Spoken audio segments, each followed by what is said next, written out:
নতুন নতুন unique recipe try করতেও ভালো লাগে। আজ আমি রান্না করে নিয়েছিলাম কচি শাক দিয়ে চিংড়ি মাছের একটা দুর্দান্ত মালাইকারি। কাশির মাংস খাওয়া ভুলে যাবেন যদি আপনারা একবার এই রেসিপিটা ট্রাই করেন। হ্যালো এভরিওয়ান, আসসালামু আলাইকুম। আশা করছি যে যেখান থেকে আমার এই ভিডিওটি এই মুহূর্তে দেখছেন আপনারা সবাই ভালো আছেন এবং সুস্থ আছেন। আপনাদের সবাইকে জানাই অসংখ্য অসংখ্য ধন্যবাদ।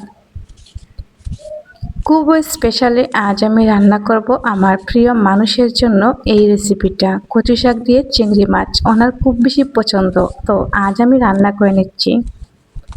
প্রথমে এখানে কচু শাক নিয়ে আসলাম আমাদের বাড়ির আশপাশ থেকে। তারপর কচু শাকটা দেখেন কেটে কুটে নিচ্ছি। জীবনে অনেক রান্না খেয়েছি, তবে যেহেতু আমার প্রিয় মানুষটা এই সবজি দিয়ে খেতে পছন্দ করেন কচু শাক, যার কারণে কাশির মাংস খাওয়া উনি ভুলে গিয়েছেন। ওনার জন্য আমি আজ স্পেশালি রান্না করে নিয়েছিলাম এই দুর্দান্ত মালাইকারিটা। দেখতে যেমন মজার, খেতে তেমন অসাধারণ হয়েছিল। এখানে কচু শাকটা দেখেন আমি অফ ক্যামেরাতে সবগুলো কচু শাক কেটে নিয়েছি। অনেকগুলো কচু শাক দেখেছেন না, যখন আমি রান্না করব দেখবেন যে একবারে কমে যাবে। প্রথমে আমি কচু শাকটা সেদ্ধ করার জন্য কড়াইয়ে বসিয়ে দিলাম। এতগুলো কচু শাক আজ রান্না করব পরিবারের সবার জন্য। এইদিকে দেখেন চিংড়ি মাছটাও আমি ধুয়ে নিয়েছি। এই চিংড়ি মাছ দিয়েই আমি রান্না করব। একটু কাছ থেকে দেখাচ্ছি আপনাদের, খুব বেশি ভালো লাগে যখন চিংড়ি মাছ দিয়ে এই মজার মজার খাবারগুলো আমি রান্না করি। এখন পেঁয়াজটাও দেখেন কেটে নিচ্ছি। যারা আমার চ্যানেল নতুন অবশ্যই কিন্তু আমার চ্যানেলটা সাবস্ক্রাইব করে আমার পাশে থাকবেন, যাতে আমি নিত্য নতুন ভিডিও দেওয়ার সাথে সাথে আপনাদের কাছে নোটিফিকেশন যায় এবং সেই নোটিফিকেশন ধরে আমার চ্যানেলে যত ধরনের ভিডিও আছে সবগুলো ভিডিও আপনারা ভিজিট করতে পারেন।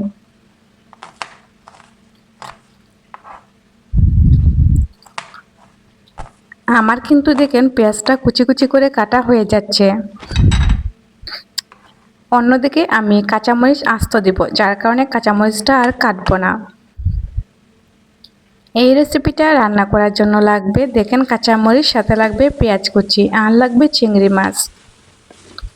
তেমন কোনো উপকরণ লাগে না, তবে সিম্পল উপকরণ দিয়ে এত মজার রান্না হয় তা আমি আগে জানতাম না, তবে আজ আমি রান্না করে অনেক বেশি ভালো লেগেছিল আমার। কচু শাকটা আস্তে আস্তে আমি সেদ্ধ করে নিচ্ছি। যারা আমরা কচু শাক খেতে পছন্দ করি তারা কিন্তু অবশ্যই একবার হলেও বানিয়ে খাবেন আমার আজকের এই স্পেশাল রেসিপিটা। এখানে আমি লবণ দিয়ে দিচ্ছি পরিমাণ অনুযায়ী। আপনার স্বাদ মতো কিন্তু লবণটা দিয়ে দিবেন।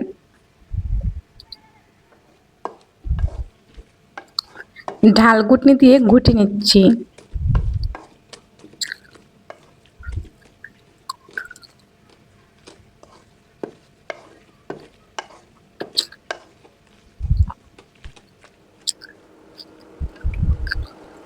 আমার কচু শাকটা সেদ্ধ হয়ে গিয়েছে। এইদিকে দেখেন আমি কড়াই বসিয়ে দিয়ে দিলাম তেল।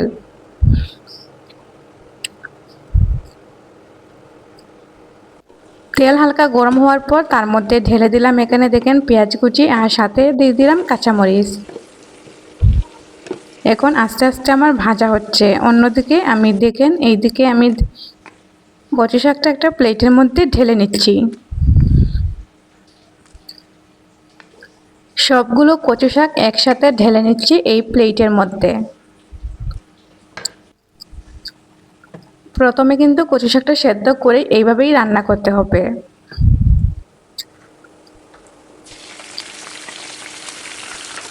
এর মধ্যে দিয়ে দিলাম দেখেন চিংড়ি মাছগুলো। আস্তে আস্তে এখন আমি ভেজে নিব।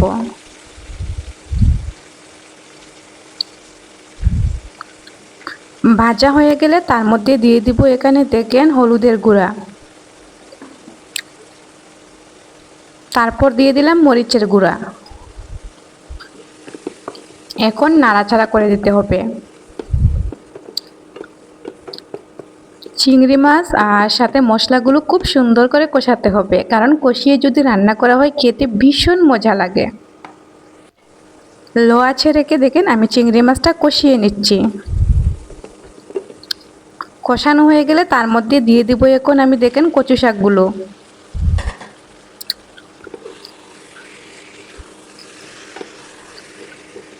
এইরকম মজার মজার রান্নার ভিডিও পেতে কিন্তু আমার চ্যানেলটা সাবস্ক্রাইব করতে হবে।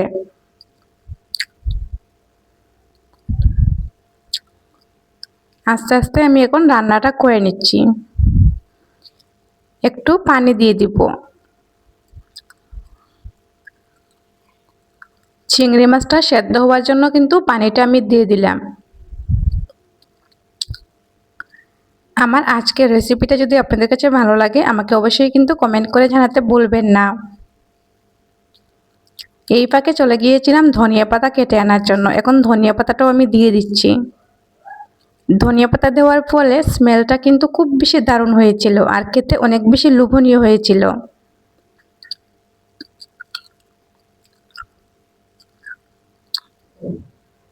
রান্না কিন্তু আস্তে আস্তে হয়ে যাচ্ছে। একটু মজিয়ে রান্না করতে হবে, কারণ যদি না মজানো হয় তাও খেতে ভালো লাগবে না। এখন আমি চুলা থেকে নামিয়ে নিব।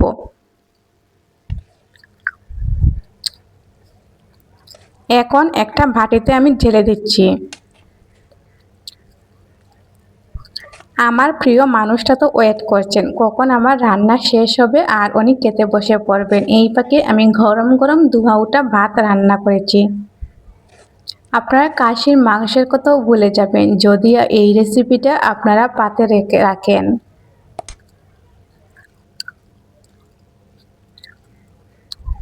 গাইস কীরকম হয়েছে দেখেন তো আপনারা। নিশ্চয়ই আপনাদের জিভে জল চলে আসছে, আমার জিভেও জল চলে আসছে যখন আমি ভয়েস ওভার দিচ্ছিলাম।